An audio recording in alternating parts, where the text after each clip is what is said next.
Lesson 9.1, Right Triangle Trigonometry. Our essential question, how do you evaluate trig functions of acute angles?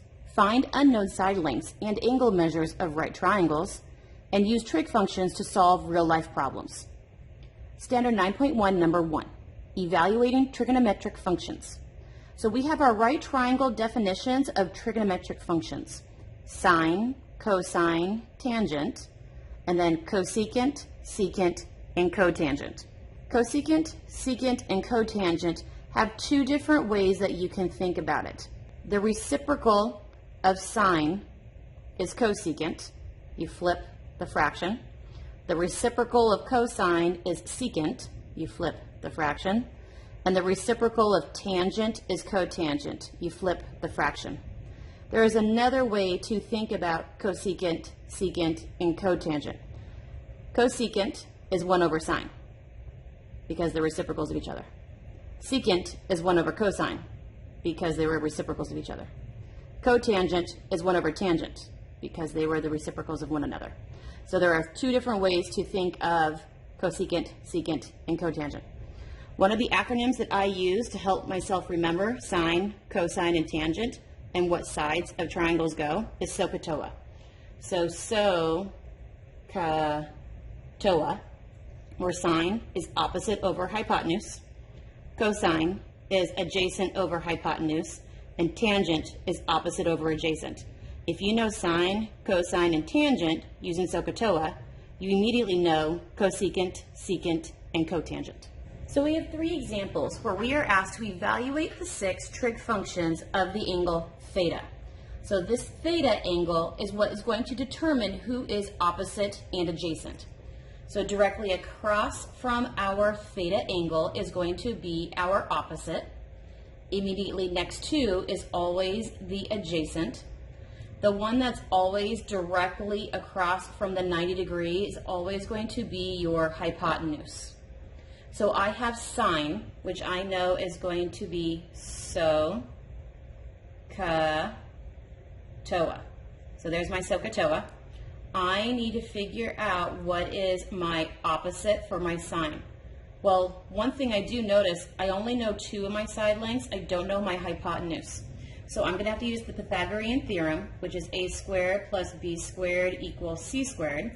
This can only be used on right triangles. It is a right triangle. The legs are my a's and b's, so 4 squared plus 3 squared equals, my c is my hypotenuse, so this is c squared. So solving this, I know that I chose to take the square root of 25, and that the square root of 25 is plus or minus 5. But we are looking at a distance. Distance cannot be negative, so we only use the positive. So I know that my c is 5, my hypotenuse is 5. Now I can go ahead and finish. So I need the opposite. My opposite was 3. All over I need my hypotenuse, which is 5. So sine of theta is 3 over 5. Well, if sine is the fraction 3 over 5, cosecant is the fraction 5 over 3 because they were reciprocals of one another. Let's go ahead and look at cosine. It's supposed to be adjacent. Adjacent is 4 all over hypotenuse, which is a 5. So cosine of theta is the fraction 4 over 5. Well, if cosine was 4 over 5, that means secant is the reciprocal, which is 5 over 4. Tangent, opposite, which was 3, all over the adjacent, which was 4. So tangent of theta is the fraction 3 over 4, which meant cotangent is the reciprocal of 4 over 3. Let's go and do our next one. It is a right triangle, where I know 2 of the sides, I am missing the third. So I do need to do a squared plus b squared equals c squared, where I know one of the sides, I don't know the other leg, but I do know the hypotenuse. So I'm trying to solve for b. So go ahead and solving for b. So b equals 8. I know that I chose to take the square root of 64, and when you are choosing to take the square root, you need plus or minus 8. But we're talking about the side length of a triangle. Lengths cannot be negative, so we're only looking at the positive answer. So that means this missing leg is a length of 8. Well, if I'm doing sine, cosine, and tangent of theta, that means that theta is who chooses who is opposite and adjacent. So SOHCAHTOA. My theta. Directly across from the theta is always your opposite. immediately next to your theta is always your adjacent. Immediately across from the right angle is always going to be your hypotenuse. So sine of theta, I need my opposite, which is 15, all over my hypotenuse, which is 17.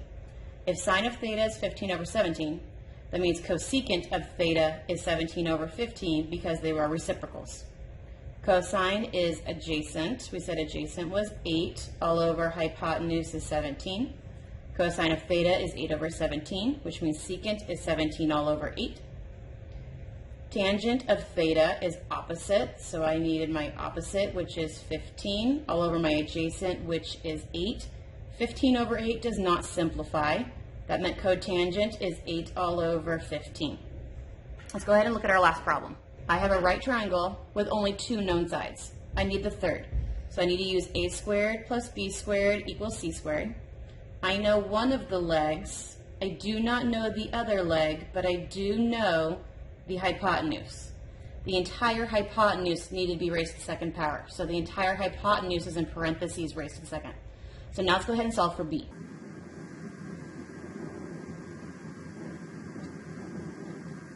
So my b is 5. So this missing length right here is 5. We're in relation to theta. So theta is who chooses who is going to be our opposite, who is our adjacent. And your hypotenuse is always immediately across from the 90-degree angle. So I have SOHCAHTOA. I see this is the first time that there is a radical in our problem.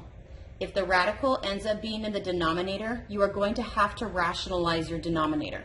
So just be careful with that. So sine, I need opposite. Opposite is 5 all over my hypotenuse, which is 5 over the square root of 2. If this is, oh, I can simplify this fraction. 5 divided by 5 is 1. So these 1 each other out. My answer is 1 all over the square root of 2, which meant my cosecant is the answer of this reciprocal, which is the square root of 2. Cosine is adjacent. Adjacent is 5 all over my hypotenuse is 5 root 2. 5 divided by 5 is 1, so these 1 each other out. My answer is 1 all over the square root of 2. Reciprocal of that is my secant, which is the square root of 2. Tangent, I need my opposite, which is 5, all over my adjacent, which is also 5. 5 divided by 5 is 1. Reciprocal 1 is also 1. So I have 4 final. These other 2 are not done. I need to rationalize the denominator on these. How do you rationalize the denominator? The square root of 2 is what cannot be down in the denominator, which means I need to multiply both the numerator and the denominator by the square root of 2. So I'm going to multiply both the numerator and the denominator by the square root of 2. So 1 times the square root of 2 is the square root of 2, all over square root of 2 times square root of 2 is 2. So this answer is square root of 2 all over 2. That is your answer for sine. Just happened to be the same exact answer for cosine. So cosine is also square root of 2 all over 2. Do not forget to rationalize your denominators. There are 6 problems off on the page for independent practice. Please do these 6 problems on your own.